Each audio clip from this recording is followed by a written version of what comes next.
लोक म्हणतात जातीसाठी माती खावी, पण जेव्हा स्वतःचा बापच दुसऱ्या बाईच्या नादाला लागून लेकीची अब्रू मातीत मिळवायला निघतो, तेव्हा त्या मातीची किंमत काय उरते. सुनंदाच्या संघर्षाची ही काळजाला हात घालणारी कथा जातीसाठी माती. लेखक किरण सुभाष चव्हाण. सांज वक्ताला निकाड्यावर भांडी उजळून लावायला बाहेरच्या देवळीतला मोबाईल खणाणला आणि तेव्हापासून जे घरात कालवा उसाळलेला तो अजूनपर्यंत तसाच. हळूहळू सगळं घरदार गल्ली तरण्या पोरासकट सगळ्या माणसांनी गजबजून गेलेली. सगळा गाव फुटून बघायला लांब लांबच्या पाहुण्यांचा गोतावळा जमा झालेला होता. सुनंदानं तर ताळ सोडून दिलेला. रडून रडून सरगदान झालेली होती. लाल झालेल्या डोळ्यांच्या कडा सुजलेल्या. अधूनमधून टाचा घासायची, जमिनीवर हात आपटून लोळायला बघायची, पण तिला घट्ट पकडून आजूबाजूच्या बायका मिठीत घेऊन सावरायला बघत होत्या. तर कोण तिच्या गालावरनं हात फिरवून विस्कटलेल्या पुढं आलेल्या झिंजा पाठीमागं लावायच्या. तिच्या माहेरच्या आणि गल्ली गावातल्या बायकांच्या गराड्यात सुनंदा मुजलेली. डोळ्याला पदर लावत जी ती आपापल्या परीनं तिला गप्प करायला बघत होती. बघणारी माणसं सावरणार तरी कसं आणि कुणाकुणाला. इकडं तोंडचा घास काढून घेतल्यावानी पोटचा गोळा हरवून बसलेल्या आईवडिलांच्या उमाळ्याला कोणत्या शब्दाने धीर द्यायचा. जावाई गेला म्हणून बाहेरच्या शेड्यावर हमसून हमसून रडणारा सासरा, बायकांच्या गराड्यात छाती बडवून घेत असलेली सासू आणि एका बाजूला कुणाच्या तरी कुशीत शिरलेली बाबा बाबा अशी दोनच अक्षर तोंडात मावतील अशा मुलांची केविलवाणी झालेली चिमुकली तोंड. हे सगळं बघितल्यावर कुणाचं बी डोळं पाण्यानं भरतील. अशा वेळेला आपल्या मिठीत गच्च पकडून त्यांच्या पाठीवरून हात फिरवण्यापलीकडं जो तो काहीही करू शकत नव्हता. चहूबाजूला आभाळ कोसळल्यागत झालं होतं. मधल्यामध्ये नात्यागोत्याची माणसं एकमेकाला धीर देत होती. अगं पोरी, किती रडशील, काय हे जीवाचं हाल करून घ्यालीस. तोंडानं बोल पोरी, मन मोकळं कर, बोल तोंडानं. गल्लीतली शारका तिच्या तोंडावरनं हात फिरवत तिला गप्प करत म्हणाली, आता काय बोलू काकू, माझा जीव मोकळा झाला तिथं कसलं मन मोकळं करून बोलू.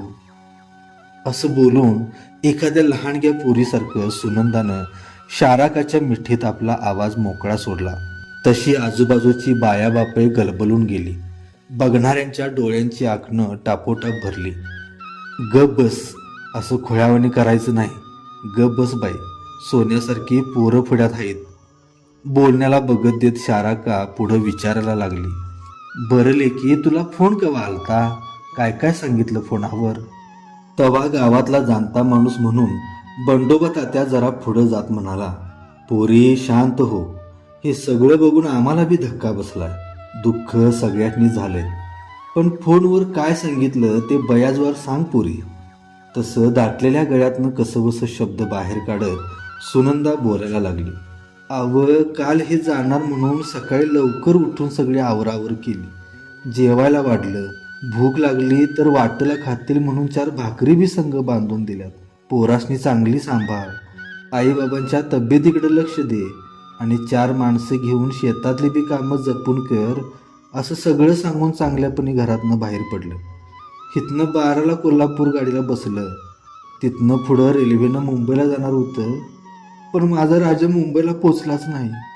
बोल बोल, पुढं बोल, मग तुला फोन केव्हा आला, शारका म्हणाली. सांज वक्ताला ही भांडी उजळून निकाड्यावर लावालतो आणि फोन आला. मला वाटलं ह्यांचाच असेल, पण तिकडून कोण वेगळंच बोलत होतं.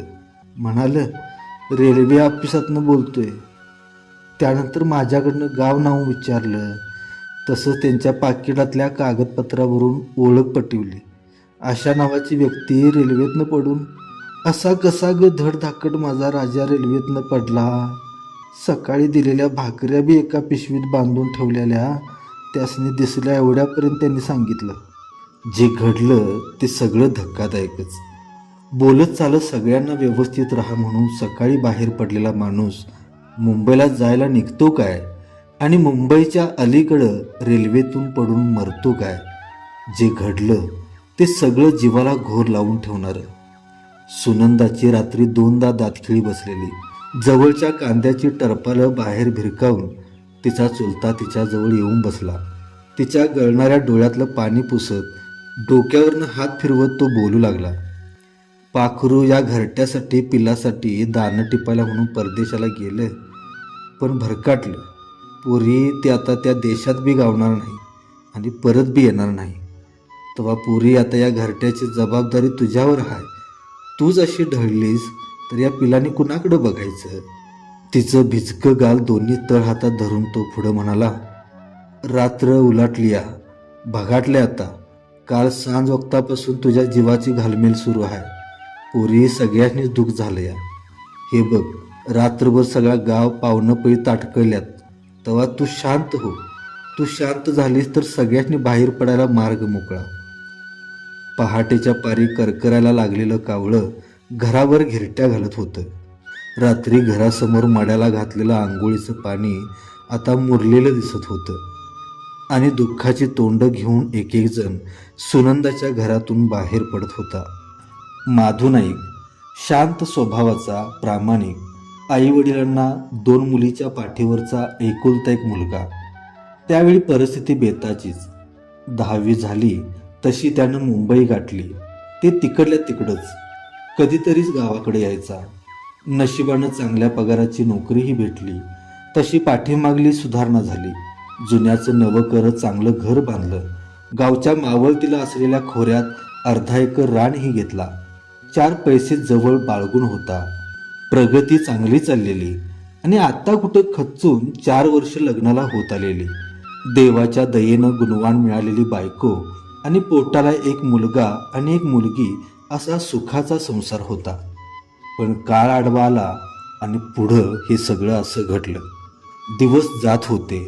आता कुठं 2-2 शब्द बोलणारी मुलगी आणि अजून रांगणारा धाकटा मुलगा, अशी 2 कच्ची बच्ची आणि म्हातारे सासू सासरे असा सुनंदाचा संसार पुन्हा सुरू झाला. रडून दुःख करून काहीही उपयोग नव्हता. एक एक दिवस मागं पडत चालला. तसं सुनंदानं आता मन घट्ट केलं आणि खंबीरपणानं आपल्या पुढच्या आयुष्याला तिने सुरुवात केली. घरची 2 एकर शेती. नवरा मुंबईला असतानाही इकडं शेती एकटी बघायची. त्यावेळी नवऱ्याचा तिला पाठिंबा असायचा. अगं, पैसे गेले तर जाऊ दे, लागले तर एकरा 4 माणसं घे, पण एकटीनं कामं करून जीवाला त्रास करून घेऊ नकोस बघ, अशा शब्दाचा आधार असायचा. पण आता असं कोण म्हणायला येणार? सारं आठवलं की जीव गलबलून जायचा. दाटून आलेला हुंदका आतल्या आत गिळायचा. उन्हाळ्याचे दिवस. कामाची रेलचेल थोडी मंदावलेलीच. म्हणावी तशी शेतातल्या कामांना अजून सुरुवात झालेली नव्हती. बघल तिकडं सगळी बोडकी रानं. एवढ्या सगळ्या शिवारात नदीच्या दोन्ही बाजूचा हिरव्यागार ऊसाचा पट्टा तेवढा नजरेला भरून वाटायचा. सोनूला घेऊन सासरे गावात गेले होते. जवळच्या गणेशला सासूबाईंच्याकडे देत सुनंदा बुट्टी भरत सासूला म्हणाली, बरेच दिवस झालं शेताकडे जाऊन, मी जरा शेताकडे जाऊन येते. असं सांगून ती घराबाहेर पडली. घरापासून थोड्याच अंतरावर शेत होतं. ते फक्त भातासाठी असायचं. नाहीतरी बाकी सगळ्या रानात ऊसच केलेला. लग्न झाल्यानंतर पहिल्यांदा या शेतात तिनं पाय ठेवलेला. त्यामुळं या शेताशी एक नवेपणाचं नातं तिचं निर्माण झालेलं. घरात काही काम नसेल तर या शेतात येऊन काम करताना दिवस कधी सरायचा तिला कळायचंच नसायचं. डोक्यावर बुट्टी घेऊन सुनंदा जांभळीच्या झाडाखाली आली. डोक्यावर बुट्टी तशीच समोरच्या शेताकडं एकटक पाहत ती उभी राहिली. पाठीमागलं तिला आठवायला लागलं. सासूच्या मागणं पहिल्यांदाच त्यावेळी ती शेताकडे आलेली होती. तिच्या डोक्यावर बुट्टी, कपाळावर लाल भडक कुंकू आणि समोर हिरव्या पिकानं डोलणारं शेत होतं. पण आज फटफटीत कपाळाच्या डोक्यावर बुट्टी होती आणि पुढं तिच्यासारखंच ओसाड पडलेलं शेत तिला दिसत होतं. माटक्यान त्या जांभळीच्या बुडक्याला बसली. डोळ्यातनं पाणी ओघळायला लागलं. तोपर्यंत डबडबलेल्या नजरेला समोरचा तो बसक्या घडीचा खरबुडलाख दगड दिसला आणि डोक्यात मागच्या आठवणींचं काहूर अधिकच माजायला लागलं. हे मरायच्या आदल्या दिवशीच या शेताकडे आलेलो. दुपारची भाकरी खायला म्हणून या जांभळीखाली आलो आणि हे या दगडावर बसले आणि मी त्यांना म्हटलं, अहो, त्या दगडावरच काय बसताय लहान मुलासारखं, इथं खाली बसा आणि भाकरी खाऊन घ्या. तर ते म्हणाले कसे, अगं तुला काय माहीत या दगडाबरोबरचं माझं नातं. लहान असताना जेव्हा मी या शेताकडे यायचो तेव्हा माझी बसायची जागा ही या दगडावरच ठरलेली असायची. याचा हा सपाट आकार पाहून वाटायचं जणू मला बसण्यासाठीच घडला असावा असा हा आकार. आई बाबा इथं शेतात काम करायचे आणि मी या दगडावर बसून माझ्या शाळेचा अभ्यास पूर्ण करायचो. तुला काय करणार वेडीला यातलं, असं मला चिडवून बोलायचे. शाळेचा विषय जसा निघाला तसं ते पुढं म्हणत होते, मला नाही पुढं शिकता आलं, पण आपल्या मुलांना आपण खूप शिकवायचं. खूप खूप मोठं होताना त्यांना अनुभवायचं. आपलं आता खरं सुख म्हणजे ही आपली मुलं आहेत. त्यांचं चांगलं आयुष्य घडवण्यातच आपलं खरं सुख मानायचं. तिकडं मुंबईला असताना मला तुम्हा सर्वांची खूप आठवण येते बघ. ही मुलं तर सदा माझ्या डोळ्यासमोर दिसतात. वाटतं कधी एकदा इकडे यावं. आणि आता उद्या परत मुंबईला जायला लागणार. काय करणार, तुमच्या सुखासाठी तर मला एवढ्या लांब राहावं लागतंय. असो, मी गेल्यानंतर मुलांना व्यवस्थित सांभाळ हां.